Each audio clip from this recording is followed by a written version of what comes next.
I'm just glad that there's people like you and people like me who are out there who are willing to do something about it, you know, because sometimes it does feel like you're fighting by yourself. I can't tell you how many scenarios I've been where I've stepped in either because of racism or sexism or transphobia or you name it, like, or gay bashing or whatever it is. Like, I've been in all situations, and I'll step in every single one of them. And for the vast majority of those situations, I'm the only one who steps in. I'm the only one who even, forget about stepping in. I'm the only one who actually acknowledges that anything is even happening. Like, it is otherworldly sometimes being in those scenarios where I'm like literally, it would be like, you know how when people get into a fight, sometimes a bunch of people will come and break up the fight, right? It's like I'm the only one who comes and everyone else just stands and watches me trying to break up the fight. There's probably some people actively ignoring that there's a fight going on, let alone you being the only person who is trying to stop it. There's some people like, there's not a fight. You can literally watch these people rewrite reality in front of your face. Like, that's the crazy part. You can watch them doing it. You know, it's very unnerving to watch people attempt to create an illusion of something that's happening to you in front of you. You know, it's wild. It's a very unique and disturbing experience, and I've experienced it many times. And yeah, how do you even begin to talk about something like that, right? Of observing that, right? I can only say that to you and discuss this with you right now because you're here on the show right now. And we've been talking for an hour and a half, you know, like without that condition, I wouldn't have been able to bring that up and explain it to you. And it might've been hard for you to understand. But because we've been talking about this and we set the stage for this conversation, I can explain to you something like that, right? Like a very unique experience that, I don't know if you've experienced anything like that before, but where like literally you're experiencing something and everyone around you is rewriting that reality that you just experienced in real time. It happened to me outside of a race context too. I'll give it just to show people that this is not limited to the race context. I was in line at Wendy's.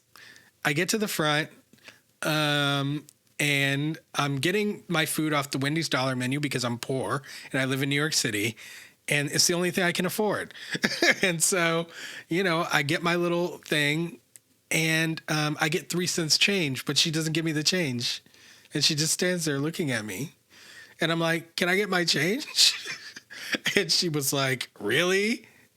And I was like, yeah, really? That's mine. I like literally have a jar of change that I save because I'm poor. Did I mention that? You know, yeah, still poor. I need that 3 cents. I'm literally going to buy my next Wendy's meal with it. Yes. Yeah, it's going to go toward it, but like I still need it. I still need it back now. Yeah. You know, and she had to open up a whole nother sleeve and like get the pennies. And she was making such a big deal about having to do that. And there were a few people in line behind me and I heard somebody complain behind me too. And I was like, do you think that I should be giving Wendy's my money, just giving it to them Especially since they would more than likely not want to give up their 3 cents. Oh, of course not. They would to the ends of the earth, you know? Right. And I was like, what?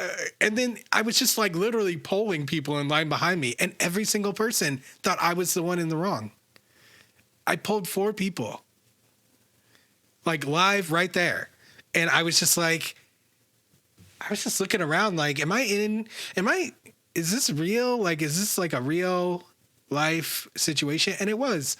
They all thought that because I asked for my change, which I deserve, I was like, I'm glad all y'all have it like that. I said, I'm so glad for you. I was like, but I'm eating at Wendy's for a reason. I don't know why y'all are here, but I'm here because this is all I can afford. Dollar menu. Like, yeah, like that's what I got. I literally had this whole conversation with them because I was just like, this is insane. This is absolutely insane that all of you believe I should just give Wendy's my change. Like, it makes no sense. There's no good explanation for why you all believe that. You know, so, you know, these things,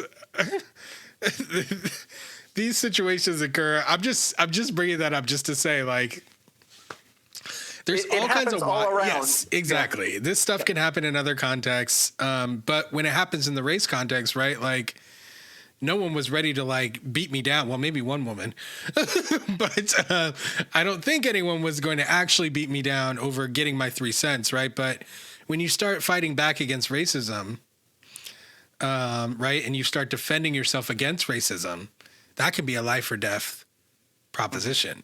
I'll never forget seeing the story of a man who obviously took on anti-racism as a value, a racialized white man.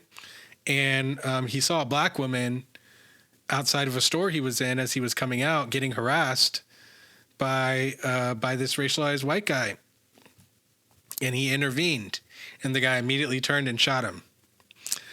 And they interviewed him from his hospital bed. I remember seeing the interview. And he's like, I don't regret my actions. And he was just like, I just did what I think anyone would do. And he was not right about that. He definitely did not do what anyone would do. I think most people would not do what he did. He was in the minority probability of events there.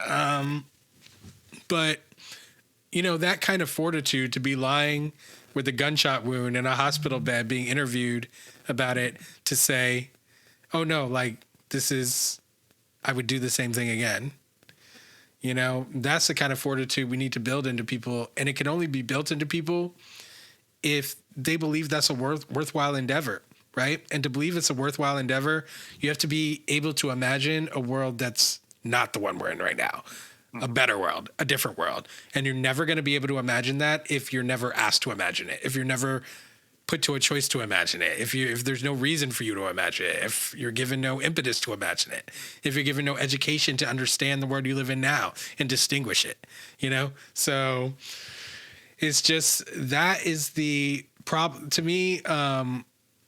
Keeping people in that comfortable place where they don't have to decide, where they don't have to think about it, that is what makes and perpetuates white supremacy. So if we take that away, they'll have to find a new fuel source. And I don't think that's possible. So I think this is a necessary element, and that's why I'm attacking it, you know, and I can do it still being poor. and so, yeah, I'm gonna keep on keeping on. We got a comment here. People are too comfortable accepting someone else's viewpoint, regardless of how wrong it is, than to risk scrutiny, standing up for what is right. Absolutely. 100%. Yeah. Thanks for watching. For access to the full-length conversation and all of the 2-hour-long, unedited conversations that I've had on race, click the support link in the description below. Thanks for your support, and see you next time.